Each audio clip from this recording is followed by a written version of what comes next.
Hello students, welcome to solid state module number 9 और इस module में हम आज डिस्कस करेंगे मैग्नेटिक प्रॉपर्टीज ऑफ सॉलिड्स। एक बड़ा छोटा सा टॉपिक इस चैप्टर का बच गया था, लेकिन last but not the least इससे पहले हम इलेक्ट्रिकल प्रॉपर्टीज डिस्कस कर चुके हैं।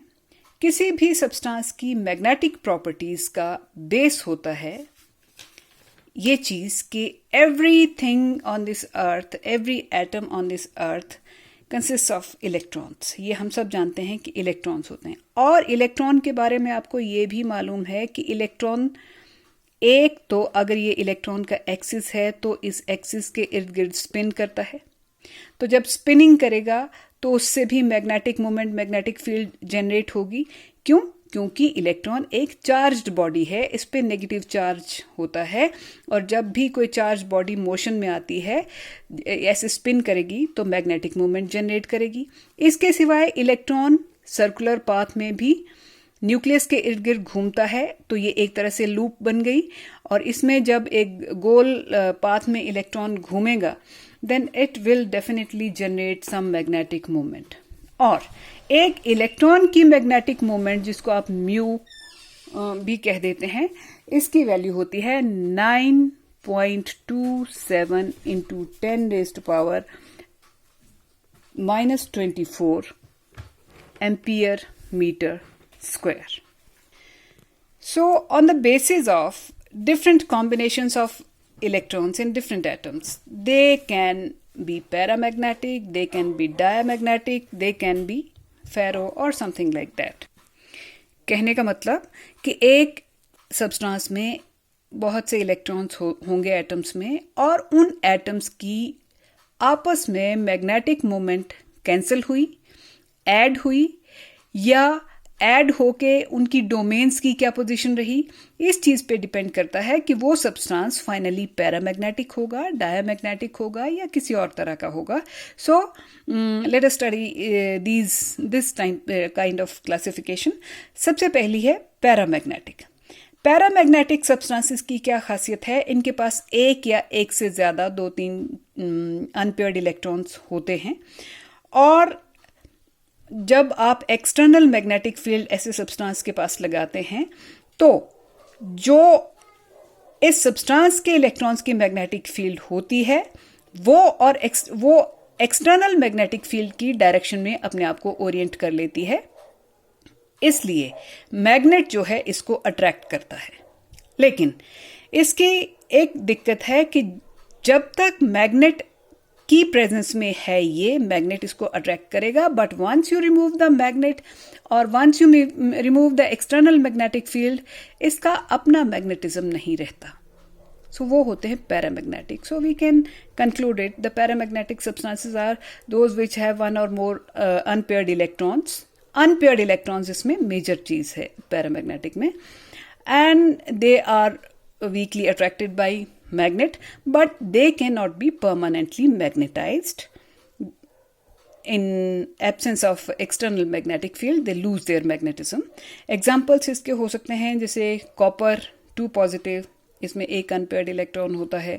Fe3 पॉजिटिव, इसमें 5 अनपेयर्ड इलेक्ट्रॉन्स होते हैं, और इसी तरह chromium O2, chromium 3 positive, O2 याद रखें खासतौर पर।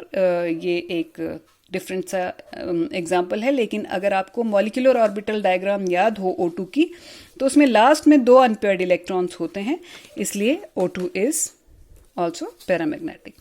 Then we come to diamagnetic. Diamagnetic में क्या होता है कि all the electrons are paired in a substance, then it is diamagnetic. Means when all the electrons are paired, then the substance will not have any magnetic moment of its own. जब उसकी अपनी magnetic moment नहीं है, उसमें कोई magnetism नहीं है, तो मैग्नेट उसको अट्रैक्ट नहीं करेगा, रादर वीकली रिपेल करेगा। सो diamagnetic क्या हुए? Those substances which have all electrons paired and they don't have their own magnetic moment, so they are weakly repelled by magnet. और example water बहुत अच्छा example है इसका। बेंजीन सोडियम क्लोराइड, तो benzene में भी आप इलेक्ट्रॉन्स देख लें, उस सारे के सारे इलेक्ट्रॉन्स पेयर्ड हैं। सोडियम क्लोराइड में भी ऐसा ही है। जैसे वाटर है, वाटर में आपके टोटल 8 इलेक्ट्रॉन्स ऑक्सीजन के होंगे और 2 इलेक्ट्रॉन्स हाइड्रोजन से आएंगे, तो टोटल 10 हैं। और जो इसका मॉलिक्यूलर ऑर्बिटल डायग्राम भी बनती है उसमें दे ऑल आर पेयर्ड, इसलिए water is diamagnetic, so is NaCl and C6H6, ये आप इजीली याद रख सकते हैं। Then is ferromagnetic. फेरोमैग्नेटिक जो है वो एक तरह से पैरामैग्नेटिक का ही एक स्ट्रॉन्ग केस मान लें आप, तो वो कह सकते हैं। फेरोमैग्नेटिक में भी अनपेयर्ड इलेक्ट्रॉन्स होते हैं, पैरा में भी होते हैं। लेकिन फेरो में क्या होता है, जब तक आपने फेरो में क्या होता है कि जैसे ये मेटल का पीस है, तो इसमें थोड़े थोड़े मेटल्स का क्लस्टर, जैसे थोड़े थोड़े एटम्स का क्लस्टर, जैसे ये कुछ आयरन, मतलब थोड़े से आयरन एटम इस पार्ट में, थोड़े उनकी ओरिएंटेशन इलेक्ट्रॉन्स की, अनपेयर्ड इलेक्ट्रॉन्स की इस तरफ को है। एक छोटा सा पोर्शन और है उसमें इस तरफ को है इलेक्ट्रॉन्स की ओरिएंटेशन, मैग्नेटिक मोमेंट की ओरिएंटेशन। तो ये जो छोटे छोटे एरियाज बनते हैं मैग्नेटिक मोमेंट वाले, जैसे ये बना, इसकी डायरेक्शन और है, इसकी और है, इसकी और है, इनको हम कहते हैं डोमेन्स। फिलहाल जब तक इनको मैग्नेट की प्रेजेंस में नहीं रखा है तब तक इनकी डायरेक्शन कहीं भी है, and they might not have net resultant magnetic moment otherwise. लेकिन जब इनको मैग्नेटिक फील्ड में रखेंगे तो ये सारी एक डायरेक्शन में ओरिएंट हो जाएंगी, may be in this direction और it could be any direction, but in one direction. तो उससे क्या होगा कि पहले मतलब अनपेयर्ड इलेक्ट्रॉन्स थे इनमें, लेकिन ये ऑर्गेनाइज्ड मैग्नेटिक मोमेंट्स नहीं थी। लेकिन जब मैग्नेटिक फील्ड में रखा इसको, तो ये सारे डिसिप्लिन होके एक डायरेक्शन में सारी मैग्नेटिक मोमेंट्स इकट्ठी हो गई और अब ये खुद भी मैग्नेट बन गया है। ये फर्क है पैरामैग्नेटिक में ऐसा नहीं हो पाता था। So ferromagnetic, you can say that these are strongly attracted by magnet due to presence of unpaired electrons in them, but they are permanently magnetized in presence of external magnetic field, as their magnetic domains get organized in one direction when they are kept in presence of some magnet.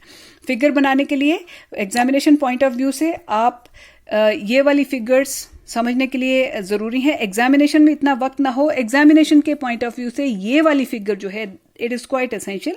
It indicates a ferromagnetic substance जिसमें सारे electrons की magnetic moment का direction एक तरफ show करेंगे आप। Examples इसके cobalt, निकल, CrO2, कैडमियम। CrO2 तो मैग्नेटिक टेप्स में भी यूज होती है, तो ये याद रख लें फेरोमैग्नेटिक के।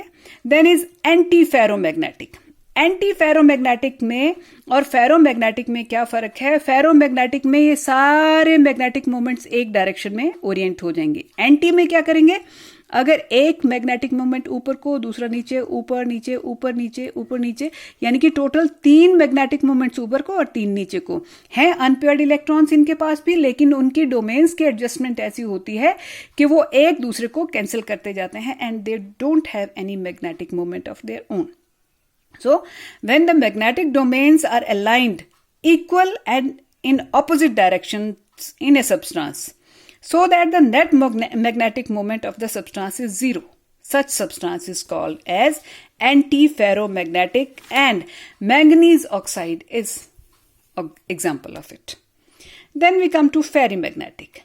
Ferrimagnetic जो है वो इसके थोड़ा बीच का काम है. फेरीमैग्नेटिक की फिगर देखें, एक मैग्नेटिक मोमेंट इधर को, एक down, 3 up, 2 down, overall 4 up and 2 down. It can be any combination, लेकिन उसका नतीजा क्या है? 4 अप और 2 डाउन भी कर दिया तो भी नेट कितना रह गया? 2 तो एक डायरेक्शन में आ ही गया.